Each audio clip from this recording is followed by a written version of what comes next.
დიდი ღომში მდებარე წმინდა 100.000 ქართველი მოწამის სახელობის ტაძრის წინამძღვარი დეკანოზი ლუკას უყატაშვილი შემოგვერდდა. დილომშვიდობის მამა უკა დაგლოცოთ. დილომშვიდობისა თქმერთმა დაგლოცოთ მოგესალმებით. ძალიან მნიშვნელოვანი საკითხის შესახებ უნდა ვისაუბროთ, როგორიც არის უიმედობა და სასწარკვეთილება. როგორი არის თქვენი ხედვა, როგორც მოძღვრის და რას გვასწავლის, როგორ გვარიგებს უფალი, როგორ უნდა მოიქცეს ადამიანი ამ დროს და რა შეცდომა შეიძლება დაუშვას სწორედ ამ დროს, როდესაც ადამიანი უიმედობაში არის. ეს არის მომაკვდინებელი ცოდვა. ანუ ეს არ არის ესე იგი გარედან თავს მოხვეული რამ, ანუ ვიღაცამ ჩაგაგდო ამ ცოდვაში, ესე არ არის. ეს არის როდესაც თვითონ ადამიანი სასოს წარიკვეთს, ანუ სასოს მოიკვეთავს. ანუ სასოება იმედზე უფრო დიდი სიტყვაა. იმედი შეიძლება ბევრი რამის ჰქონდეს, მაგალითად იმედი მაქვს, რომ ხვალ კარგი ამინდი იქნება, თქვათ, ესეც იმედია. მაგრამ სასოება ეს უკვე ცხოვრების წესს ნიშნავს, როდესაც აი რას ენდობი, ვის ენდობი, როგორ ცხოვრობ, რაზეა დამყარებული შენი ცხოვრება, ანუ რაზე არის დაფუძნებული შენი ცხოვრება. ამას ქვია სასოება. ნუ ძალიან ძველი სიტყვაა, მე ვერ მივაგენი სასოებას, ძველი ქართული სიტყვაა. მაგრამ ჩანს, რომ ძალიან ბევრს ნიშნავს, ეს მოიცავს მთელ შენს სიცოცხლეს. აი შენს რა არის შენი ცხოვრების საბაზო, აი ბაზა რა არის, რაზე ცხოვრობ, რაზე ხარ დაშენებული. და ეს უნდა იყოს, რა თქმა უნდა, ღმერთი, მაგრამ როდესაც სასო წარეკვეთება ადამიანს, ეს ნიშნავს, რომ თვითონ შეგნებულად წყვეტს კავშირს ღმერთთან. გნებავთ წარმოვიდგინოთ ხე, რომელიც თვითონ გადაჭრის თავის ფესვებს და კავშირს თავის სიცოცხლესთან. აი დაახლოებით ეს არის სასოწარკვეთა და სასოწარკვეთა ეს არის ვთქვათ ფაქტიურად სიკვდილი, მომაკვდინებელი ცოდვა, რა თქმა უნდა. აი მაგალითად კაენი სასოწარკვეთაში რო ჩავარდა, გამოსავალი ვერ ნახა და ძმა მოკლა. იუდა ისკარიოტელმა გამოსავალი ვერ ნახა და საერთოდ გამოსავალს ვეღარ ხედავს ადამიანი. თუმცა ეს არ ნიშნავს, რომ მარტო პრობლემები უსჯულო და ცოდვაში ჩავარდნილ ადამიანებს ექნებათ. პრობლემა იქნება ყველას. მაგრამ აი დავით მეფსალმონი ამბობს 29 ფსალმუნში ეს სიტყვები, რომ ესე იგი მწუხრის დროს ოტირილიო და ცისკრის დროს ესე იგი სიხარულიო. აი ზუსტად ციტირებას ვერ ვაკეთებ, მაგრამ ეს აზრია, რომ შეიძლება აი ღამე გქონდეს, საღამოს გქონდეს რაღაცა აი სასოწარკვეთი აზრები, რომ აი რა იქნება რა, მაგრამ როდესაც არ მოირყევი და როდესაც არ შეირყევი, აი მერე განთეადისას, ანუ როდესაც მადლი მოდის, გნებავს დილა რო იწყება, დილას დიდი მადლი აქვს ზოგადად და ყოველი დილისთვის ზოგადად უნდა მოემზადოს ადამიანი, იმიტომ რომ დილა არის საოცრება რამ. თუ საღამო დაღლილი ვართ უკვე და შეიძლება სასოწარკვეთი აზრები გქონდეს, დილა შეიძლება უკვე ეს იყოს რაღაცა დიდი სიხარული. ამიტომ აი ფეხი არ უნდა მოიცვალოს ადამიანმა, პრობლემები როდესაც უტევენ მას. და ვინც ფეხს არ იცვლის, მას ღმერთის იმედი აქვს. რაღაცის იმედი ხომ უნდა გქონდეს. იმედი კი არა, რაღაცაზე დაყრდნობილი ხომ უნდა იყოს. და აი ჩვენი საყრდენი უფალი უნდა იყოს. დიდება შენ და ქრისტე ღმერთო სასოებაო ჩვენო, დიდება შენ და ესე იგი ქრისტიანები ვამბობთ, რომ ქრისტე არის ჩვენი საყრდენი, სასოება. მისი იმედი გვაქვს ჩვენ. აი დიდგორის მეომრები მაგალითად პრაქტიკული მაგალითი რო ავიღოთ, დავით აღმაშენებელი როგორ მიმართავს თავის ერს, მეომრებს. თუ ჩვენ ეხა მეომარნო ქრისტესანო, თუ ჩვენ ქრისტეს იმედით ურიცხვტეს ვეკეთებითო, არა მარტო ეშმაკის მიმდევრებსო, თვით ეშმაკებსაც ადვილად დავამარცხებთო და ესე იგი ეს შეუძლებელი საქმე 3 საათში დასრულდა, დიდგორის ომი დასრულდა 3 საათში. სრული გამარჯვებით.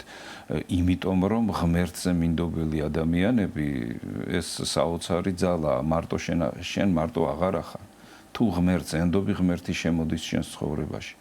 თუ ღმერთს არ ენდობი, ღმერთი არ შემოგინგრევს შენ ცხოვრების კარებს, იმიტომ რომ შენ ვთქვათ ამ ოთახში თუ ცხოვრობ, შენ სრული ბატონ-პატრონი ხარ შენი ცხოვრების. თავისუფლება გვაქვს მონიჭებული უფლის. ვისაც გინდა გაუღებ კარებს.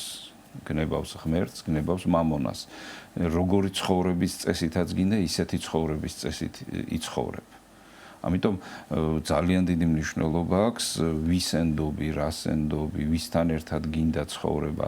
აი დიდგორის მეომრებმა არ იცოდნენ, გაიმარჯვებდნენ თუ არა, საიდან შეიძლება მათ ცოდნოდათ და უკანდასახევი გზა ჩაკეტეს.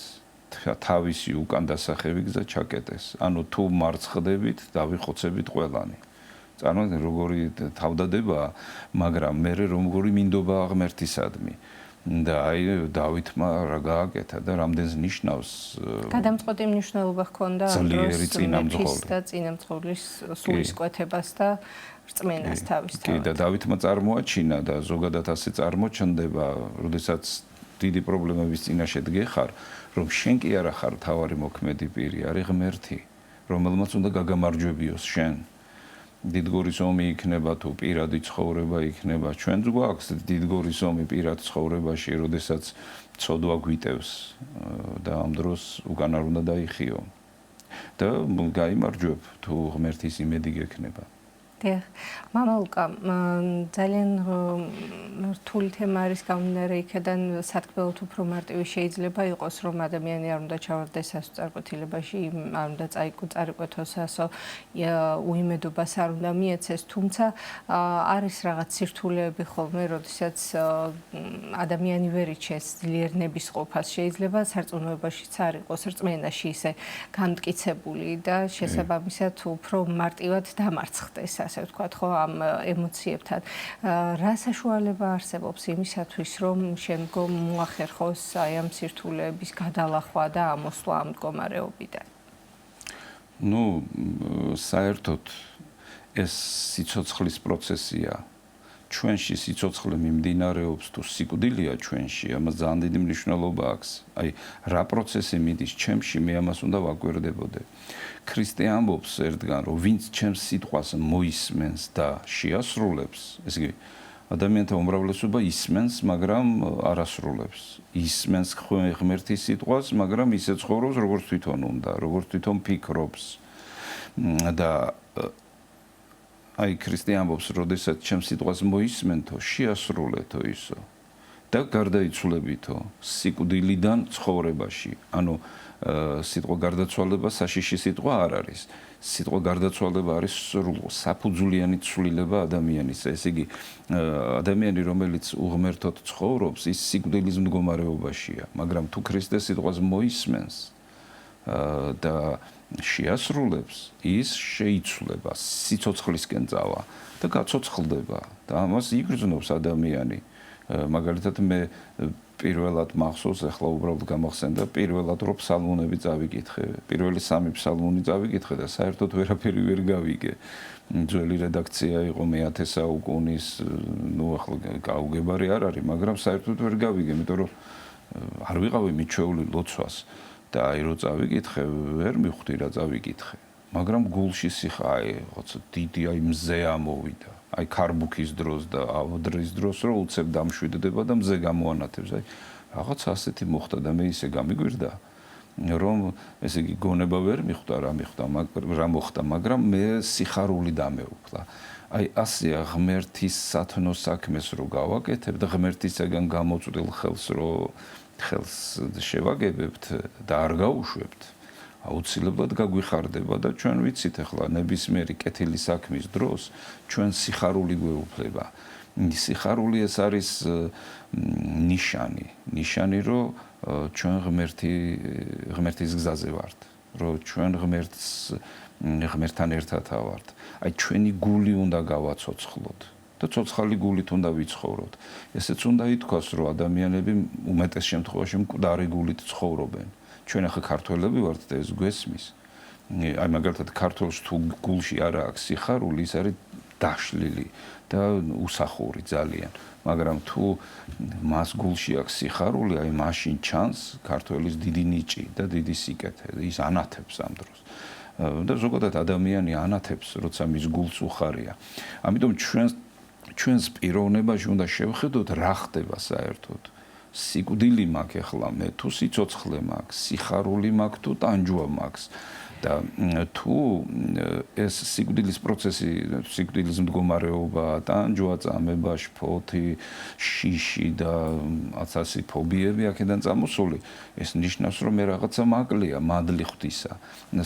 სასოება ღვთისა, ეს არის მადლი, რომელსაც ღმერთი გაწვდის. რომ გამოუვალ სიტუაციებშიც კი მისი იმედი გაქვს და გამოუვალ სიტუაციებში აუცილებლად ღმერთი გამოგიყვანს. მაგრამ თქვენ ახსენეთ, რომ შეიძლება სარწმუნოება დაკარგოსო კაცმაო და ასე შემდგომ. ესე იგი, როგორ არის, იცით, პავლე მოციქული ამბობს, რომ ადამიანს უნდა ქონდეს სამი დიდი სათნოება. ესე იგი, თუ ხარ ადამიანი, უნდა ქონდეს რაღაცა ძალიან ძლიერი სამი თვისება. ეს თვისება, სათნოება. აი როგორ თქვა, ნივთი ან მაქვს, ან არა მაქვს. ეს სათნოება, ეს სიკეთე ან მაქვს, ან არა მაქვს. და უნდა დავაკვირდე ამას, ეს არის რწმენა, სასოება და სიყვარული. ესე იგი, რწმენა ეს არის რაღაცის ცოდნა კი არა. ეშმაკსაც აქვს ცოდნა ღმერთის შესახებ, მაგრამ ამას რწმენას ვერ დავარქმევთ. წმინდა კირილე იერუსალიმელი ძალიან მოხდენილად აღწერს რა არის რწმენა. რწმენა ეს არის შინაგანი კეთილშობილება ადამიანისა. როდესაც ადამიანს ღმერთის მიმართ აქვს კეთილი განწყობა და ის მდიდრდება მერე ამ ცოდნით. ყველაფერი გამდიდრებს მერე. წმინდა წერილს წაიკითხავ, თუ ადამიანს ნახავ, თუ ჩიტის გალობას მოусმენ, შენ ღმერთის შესახებ დიდ ცოდნას აგროვებ. და მე ესე იგი რწმენა შენ განგაწყობს ღმერთის მიმართ. იხსნები, მდიდრდები ცოდნით. მეორე არის სასოება. სასოება ეს არ არის იმედი ღვთის, აი როგორც თქვით, აი თქვა მე იმედი მაქვს, რომ ხოლ კარგია მინდი იქნება. ეს საერთოდ ეს სიტყვა არც უნდა ვიხმაროთ ღმერთის მიმართ, უნდა ვიხმაროთ სასოება. იმიტომ რომ ეს ძალიან ღრმა სიტყვაა და აი მაგალითად სასოება ნიშნავს ღმერთზე მინდობილი რომ მე ვცხოვრობ, რომ მე ეჭვიცა რო არ მეპარება, რომ მე ღმერთი არ მიმატოვებს. რომ ღმერთი არ დამტოვებს. იმიტომ რომ ეს იმედი თვითონ ეკარგება ადამიანს, ეს სასოება, ამ სასოებას თვითონ ჭრის ხანდახან ადამიანი, აი როგორც იუდამ გადაჭრა. პეტრემ არ გადაჭრა. იუდამ გადაჭრა და აი ეს არ უნდა წარკვეთოს ადამიანმა თავისგან და ღმერთთან ერთად, ესე იგი მინდობილმა უნდა იცხოვროს მასზე. როგორც მაგალითად პატარა ბავშვი მინდობილია დედაზე, მშობელზე, ხომ და მას არაფერი არ დაუშავდება, იმიტომ რომ თუ რამე პრობლემა დედა მიიღებს თავის თავზე, მამა მიიღებს თავის თავზე, ბავშვს დაიფარავს. აი ამ იგივეს იწვევს ღმერთთან ურთიერთობა. თუ მე სასოება მაქვს ღვთისა, ნიშნავს რომ მე ღმერთს ხელს არ უშვებ. და მასზე ვარ მინდობილი. მე პატარა ბავშვი არ უშვებს ხელს დედას, იმიტომ კი არა, რომ იმიტომ ერთადერთი მიზეზია მან, რომ ჯერ ერთი სიყვარულით იკვებება, მაგრამ მეორე დაცულად გრძნობს თავს. და აი ჩვენც არ უნდა გაუშვათ არასდროს ღმერთს ხელი. და ეს არის, რომ აი ჩვენ მინდობილი ვართ ღმერთზე. ოღონდ თუ ბავშვი ვთქვათ, ბავშვს დედა დაიფარავს, ჩვენ ღმერთი ჯოჯოხეთიდან ამოგვიყვანს. აი ამის იმედი გვაქვს და არ უშვებთ მას ხელს. აი ეს მომენტი უნდა გქონდეს შინაგანად და ნებისმიერი აი მეწამული ფერის რო იყოსო თქვენი ცოდვებიო მეო განგასპეტაკებთ ამბობს უფალი და მესამე სათნოება რომელსაც ამბობს პავლე მოციქული სარწმუნოება სასოება მე სიყვარულს ამბობს სიყვარული ეს არის ყველაფრის გვირგვინი ეს არის უკვე ღმერთთან ერთად ცხოვრება ღმერთთან ერთად. სიყვარული ის არ არის ხანდახან რომ ეწვევა და მე აღარ მექნება და ხან რომ მიყვარს და ხან არ მიყვარს. ეს არ არის სიყვარული. სიყვარული მთელი თავისი სისავსით ჩანს მაშინ, როდესაც ის გაქვს და აღარ ჩერდება. ესე იგი შენ გიხარია და სიხარული აღარ ჩერდება. გიყვარს და ეს უმძაფრესი და უძლიერესი ემოცია არასდროს არ ჩერდება. აი ღმერთთან საბოლოო ჯამში ამ ურთიერთობაში უნდა შევიდეთ. ღმერთმა აი ეს გზა მთლიანად გაგვიწმინდა. მთლიანად გაგვიწმინდა და ჩვენ ამ გზაზე უნდა გავიაროთ. და თუ პრობლემები შემხვდება, ეს არის ან არ ვენდობი ღმერთს, ან შეურაცხყოფ ღმერთს, ან არ მინდა მასზე მინდობა, ან სხვა რამის იმედი მაქვს. მაგალითად მაქვს ფულის იმედი, ჯანმრთელობის იმედი, ჩემი თავის იმედი, ჩემი განსჯის იმედი, სხვის იმედი კი, რაღაცის იმედი, ვიღაცის იმედი. წყეულია ადამიანი, ვისაც კაცის იმედი აქვსო, ამბობს წმინდა წერილი სოლომონ ბრძენი. წყეული ნიშნავს ღმერთთან გაწყვეტილი ურთიერთობის მქონე ესე იგი, როდესაც ადამიანს ღმერთთან გაწყვეტილი აქვს ურთიერთობა. რო თქვით, რომ აი ხე წარმოვიდგინოთ, რომელმაც თავისით გადაიჭრა ფესვები. ის მოკვდება, დროის ამბავია. არის მომენტი, როდესაც ადამიანი გარკვეულ წარმატებას მიაღწევს და მაშინ ნაკლებად თუ ახსენდება ალბათ, რომ ის ყველაფერი, რასაც მიაღწია, უფლის დახმარებით მიაღწია და შეიძლება მადლობაც დაგვაუწყდეს, ასე ვთქვათ, ხომ, რომ მადლიერებით მივმართოთ უფალს, მაგრამ როგორც კი რაიმე განსაცდელის წინაშე დავდგებით ხოლმე, მაშინათვე საყვედურით მივმართავთ უფალს, რომ რატომ შემემთხვა ეს, რატომ მოხდა, რატომ ეწია, რაღა მაინც და მაინც მე და ასე შემდეგ რაღაც მსგავსი მკითხვებით მიმართავთ ხოლმე უფალს და ან ვამბობთ ხოლმე ასე, რომ ყველაფერი უფლის ნება. ამ დროს ყველაფერი ჩვენზე არის ნაწილობრივ ხო დამოკიდებული თუ როგორ გზას ავირჩევთ, ვინაიდან ადამიანი სწორედ აქ ირჩევს, სამოთხეს შეიქმნის თუ ჯოჯოხეთს, ხო? და აი ეს თემაც რო გავშალოთ, მამა ლუკა, როდესაც წარმატებას აღწევს ადამიანი და არ ახსენდება უფალი და როდესაც პრობლემები შეექმნება და სასოწარკვეთება და უიმედობაშია, მაშინათვე უფალს მიმართავს უმადურებით. კი, რა თქმა უნდა, ჩვენ ზოგადად ესეთი წარმოდგენა გვაქვს, რომ თუ მორწმუნე ვართ, რომ ესე იგი ამ ქვეყანაზე ვცხოვრობთ, როგორც იქნება, მაგრამ როდესაც ეს ქვეყანა დამთავრდება, მე ან სამოთხეში მოვხვდებით, ან ჯოჯოხეთში მოვხვდებით. და რა თქმა უნდა ეს ესეა, მაგრამ ეს ყველაფერი ამ ქვეყანაზე იწყება. ამ ქვეყანა აი მე უკვე ან ჯოჯოხეთში ვარ, ან სამოთხეში ვარ. ან ღმერთთან ვარ, ან უღმერთოთად ვარ. და აი ეს ზუსტად უნდა ვიცოდეს, სადა ვარ. აი მაგალითად ადამი ცოდვით რომ დაეცა ბიბლიური თხრობა როგორ არის დაბადებაში ესე იგი მივიდა უფალი სამოთხეში და ადამი დაემალა მას. და რომ დაემალა უფალმა იკითხა ადამ სადა ხარ? და ეს მნიშვნელოვანი კითხვაა. ჩვენ უნდა ვიცოდეთ სადა ვართ. აი შიგნით მე თვითონ უნდა ვიცოდე სადა ვარ. რა ხდება ზოგადად ჩემში? სიცოცხლეა თუ სიკვდილია ჩემში? და ამაზე ზუსტი პასუხი უნდა მქონდეს. უმეტეს შემთხვევაში პავლე მოციქული ამბობს ერთგან, რომ ადამიანი, როდესაც ჩვენ დაბადებული ვართ ამ ქვეყანაზე, ჩვენ ვართ ღმერთისაგან განშორებულ მდგომარეობაში. ჩვენ სხეულში რომ ვართ, პარალელურად ვართ ღმერთისაგან განშორებულ მდგომარეობაში, სადაც ჩვენ გამოვიცდებით. და გვაქვს შანსი გამოვავლინოთ სიცოცხლისადმი მიდრეკილება, გვაქვს შანსი გამოვავლინოთ სიკვდილისადმი მიდრეკილება. და როგორც მოციქულები ამბობენ დიდაქეში, დიდებულ თხზულებაში, ჩვენ გირჩევთ რომ აირჩიოთ სიცოცხლე და ჩვენ შინაგანად უნდა ვეძიოთ ღმერთი აუცილებლად. მაგრამ უმეტეს შემთხვევაში ადამიანი უსამართლოა, ახლა ეს რამე განსაკუთრებულს არ ვამბობ. ადამიანი საკუთარი თავიდან საზღვრავს და მაგალითად ზოგადად ახლა საშუალო ამ ქვეყნიური ადამიანი ახლა ამ 8 მილიარდიდან ვინცა ვართ საშუალო არითმეტიკული ადამიანი ესე იქცევა რომ ცხოვრობს როგორც თვითონ უნდა, აკეთებს იმას რაც თვითონ უნდა, ყველაფერს ისე წყვეტს როგორც თვითონ თulis, მაგრამ თუ შეცდომა მოხდა და რამე დარტყმა მიიღო, ღმერთია მერე დამნაშავე.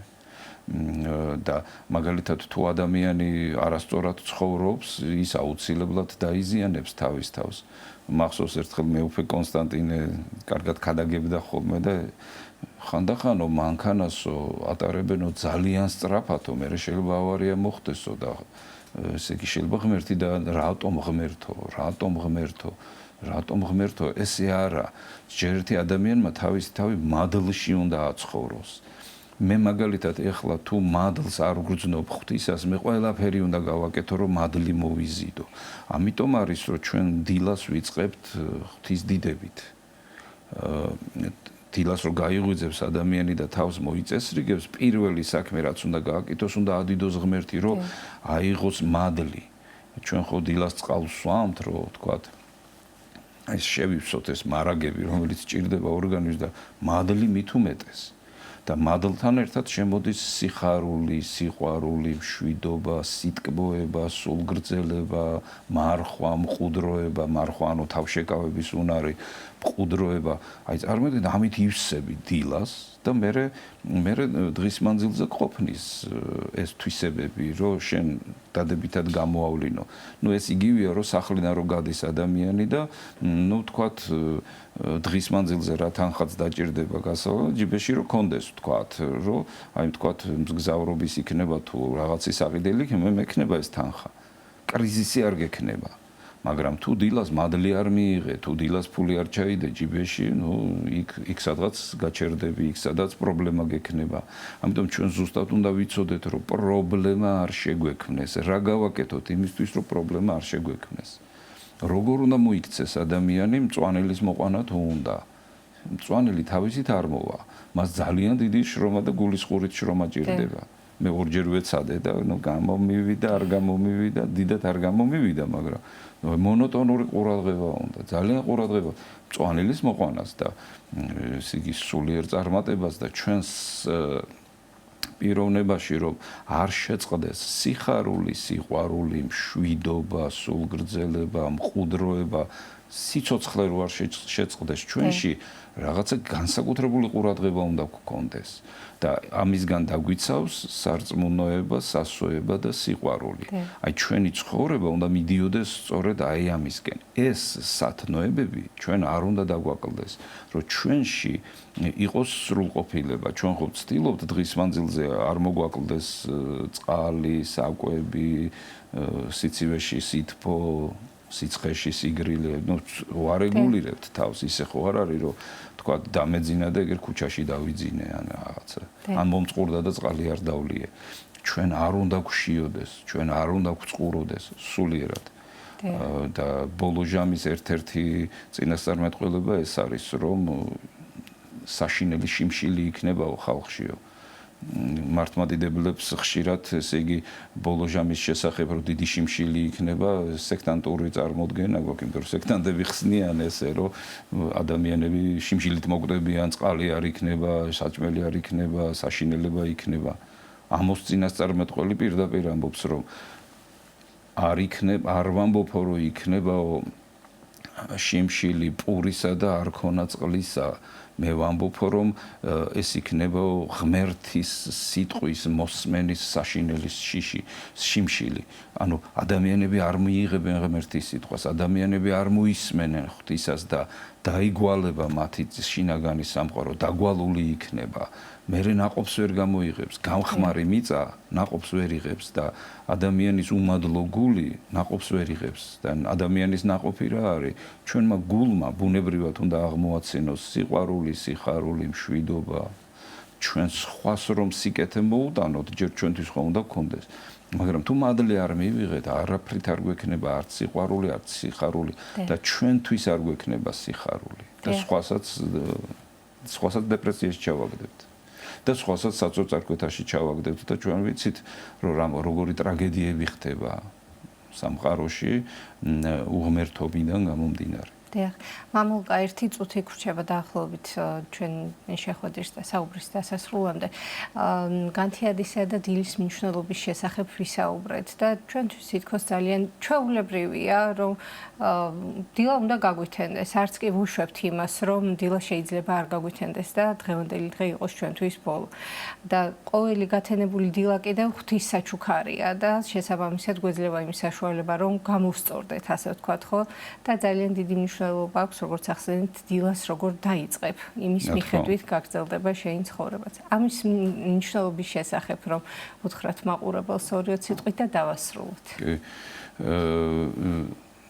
ეკლესიის მამა ტერტულიანე ესე წერს, მე-13 თუ მე-4 საუკუნის მამა, რომ ესე იგი დღის დასასრულიო გავსო რომ ესე იგი გავსო გარდაცვალებასო და დღის დასაწყისი გავს აღდგომასო და დილას როდესაც აღდგები შენ ყველაფერი ძველი უნდა გქონდეს დაკარგული შენ გეძლევა ახალი ცხოვრება აი დილას გაგეღვიძა თუ ღამე დაიძინე რა თქმა უნდა ეს ნიშნავს რომ შენ ახლიდან დაიბადე არავინ არ გთხოვს ღმერთი არ გთხოვს გუშინ როგორ იქცეოდი ახალი ცხოვრება ახლიდან დაიბადე დაიწყე ახლიდან გუშინ ავაზაკი ვიყავი დღეს შემიძლია რომ წმინდანი გავხდე და არც უნდა გეშინოდეს ადამიანს ერთი ბრძენის საინტერესო ნათქვამია ნუ გეშინიათ დროზე ადრე არ მოკვდებითო ძალიან დიდი მადლობა მამა უკა მოგზაურობისთვის და როგორც ყოველთვის საინტერესო საუბრისთვის დიდი ღომში მდებარე წმინდა 100.000 ქართველი მოწამის სახელობის ტაძრის წინამძღვარი დეკანოზი ლუკას უპატაშვილი იყო ჩვენი სტუდიის სტუმარი